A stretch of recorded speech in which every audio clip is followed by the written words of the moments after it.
In the autumn of 1893, after the World's Columbian Exposition closed its gates for the last time on October 30th, the city of Chicago faced a problem that nobody who had designed the fair had fully thought through.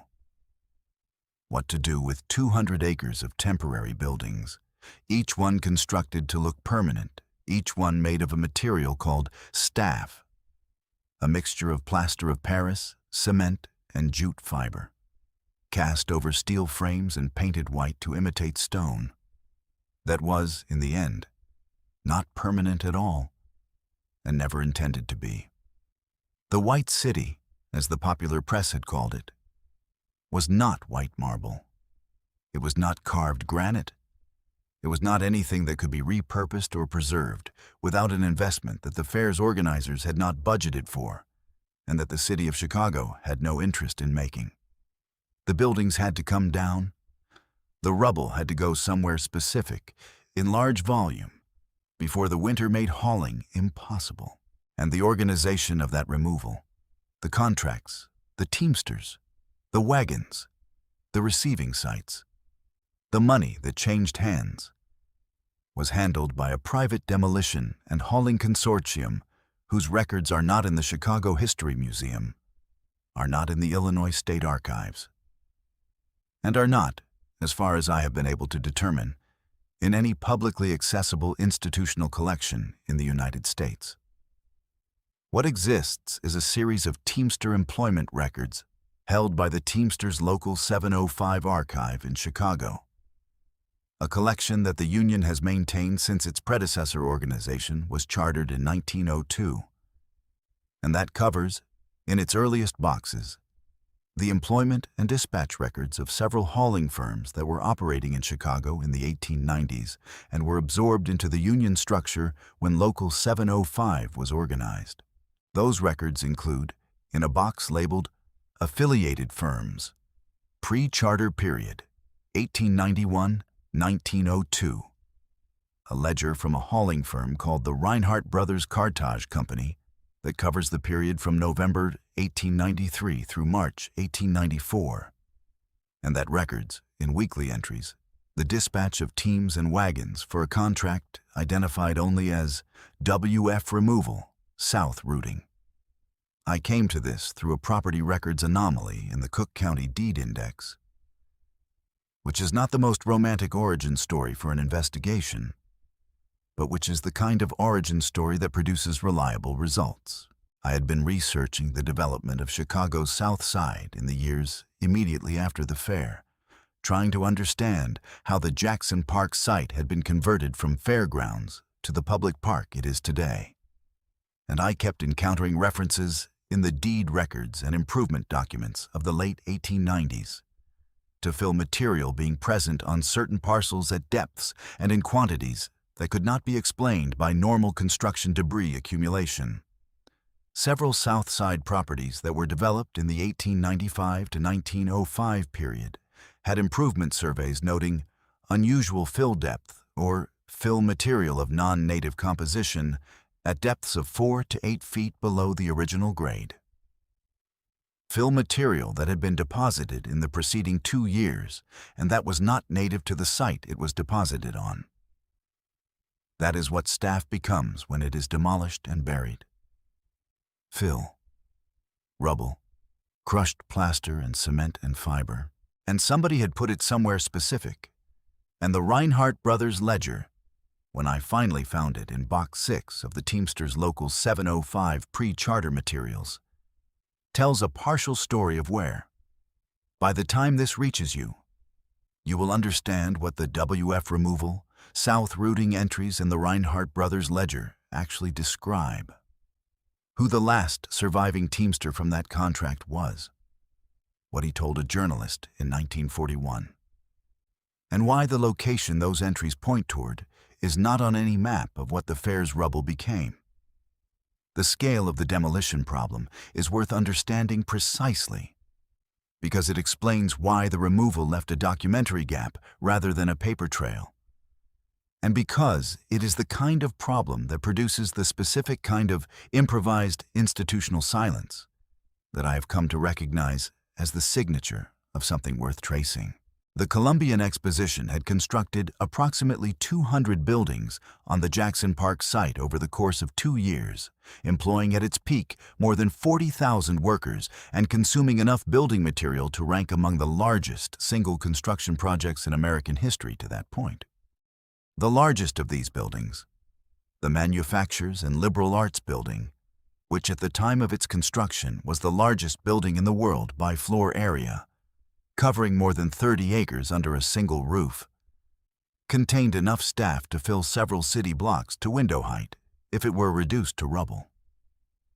The total volume of demolition material from the fair has been estimated by architectural historians at somewhere between 3 and 4 million cubic yards. That number is almost impossible to visualize without a reference. 3 million cubic yards is roughly the volume of earth excavated to build the Panama Canal's Culebra Cut. It is the volume of material in approximately 200,000 standard dump truck loads at modern equipment capacities, or in several 100,000 wagon loads at the equipment available in 1893. Moving that material required an organized hauling operation of significant scale, running continuously for the better part of a winter. And the city of Chicago had no existing infrastructure for waste disposal at anywhere near that volume. The lakefront was not available. Dumping into Lake Michigan was already a contested practice by 1893. The lakeshore improvement movement had political momentum, and the optics of filling the city's scenic waterfront with the rubble of its celebrated fair were unappealing to everyone involved. The city's existing dump sites were at capacity. The standard landfill locations on the south side were insufficient for a fraction of the volume. And so the demolition contractor arranged for private disposal through private hauling firms whose contracts were not filed with any municipal authority, because private waste hauling in 1893 Chicago was not a regulated industry with required documentation. The fair's rubble did not go into the public record. It went into the ground. And what went into the ground became, over the following decade, the foundation of neighborhoods that were built on top of it.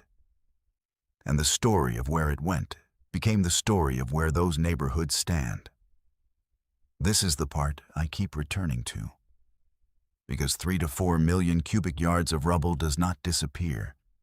It goes somewhere specific. It becomes the ground under something specific. And in a city as obsessively documented as Chicago, where the Great Fire, the fair, the architecture, the political machines, the labor movement, the criminal organizations have all been written about in volumes that fill entire library wings, where the provenance of buildings has been traced brick by brick, and the genealogy of neighborhoods has been reconstructed decade by decade. The destination of the demolition material from the most celebrated event in the city's history has not been systematically traced. The standard histories of the fair end at the closing ceremonies or the fire that destroyed the casino building in July of 1894. They mention, in passing, that the buildings were demolished. They move on to the cultural legacy. The rubble becomes a metaphor, the impermanence of spectacle, the evanescence of the ideal city, rather than a material fact with a specific location. And the question of where 3 to 4 million cubic yards of plaster and cement and fiber actually went is treated as not worth asking, because the answer is presumed to be scattered and unknowable, when in fact it is concentrated and documented. Consider what the Reinhardt brothers' ledger actually contains, entry by entry, because the specificity of the record is the reason it matters. The WF removal south routing entries run from November 14, 1893 to February 28, 1894. 15 weeks of continuous hauling operation through the beginning of a Chicago winter. Each weekly entry records the number of teams dispatched, the number of loads completed, and a destination notation. In the first 6 weeks of the contract, the destination notation reads SC Yard, South Chicago Yards.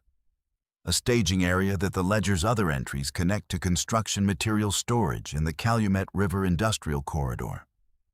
In the final 9 weeks of the contract, the notation changes to River Route M Property. The change happens on a specific date, January 6, 1894, with no explanation in the ledger for why the destination shifted. The South Chicago yard apparently reached capacity or was closed for other reasons, and the material began going somewhere else. Somewhere associated with a river and a property, whose owner's name or company began with Macabre. The M property identification took me 18 months to resolve. And the resolution came not from the Teamster's archive, but from the Cook County Recorder of Deeds. In the index for December 1893, filed on December 3rd, 1 month before the destination notation changes in the Reinhardt Brothers ledger. There is a property transaction recording the sale of a parcel of riverfront land along the Calumet River in the Hegewisch neighborhood of far southeast Chicago to a buyer identified as the Matson Land Improvement Company. Matson, M Property. A land improvement company purchasing riverfront marshland in the same month that one of Chicago's busiest hauling firms was running a large-scale removal contract for the World's Fair. And 3 weeks before that firm's dispatch ledger begins recording deliveries to a destination matching the acquired property. The transaction is in the index. The deed is on file. The ledger is in the archive. The gap between them is 34 days, and it closes the moment you put the two documents next to each other. The Hegewisch riverfront parcels that the Matson Land Improvement Company purchased in late 1893 and began improving through 1894 and 1895 are now, in their current iteration, occupied by a mix of light industrial uses, a section of the Chicago Park District's Calumet shoreline, and several blocks of residential housing whose original construction dates cluster in the 1897 to 1905 range, exactly the period when land that had been filled and graded in the mid-1890s would have been ready for residential development. Building permits for the earliest residential construction in the relevant blocks, available through the Chicago Department of Buildings Permit Archive, describe the lots as having been improved prior to the permit application, using the specific language of the era for fill and grading work that preceded construction. Several improvement surveys from the 1900 to 1907 period, filed in connection with permit applications for adjacent parcels, note fill material present at depths of 4 to 8 feet below the then current grade, described in one survey as mixed rubble fill, composition consistent with demolition debris, not native to site. Not native to site. Demolition debris, 4 to 8 feet down, under houses that were built in 1899 and 1903 and 1905, under streets that have been paved and repaved since the turn of the 20th century, under utility lines and foundations that have been in place for 120 years.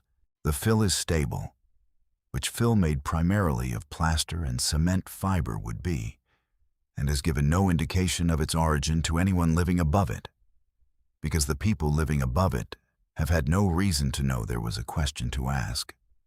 The White City was understood in its moment as the most perfect expression of what American civilization could build.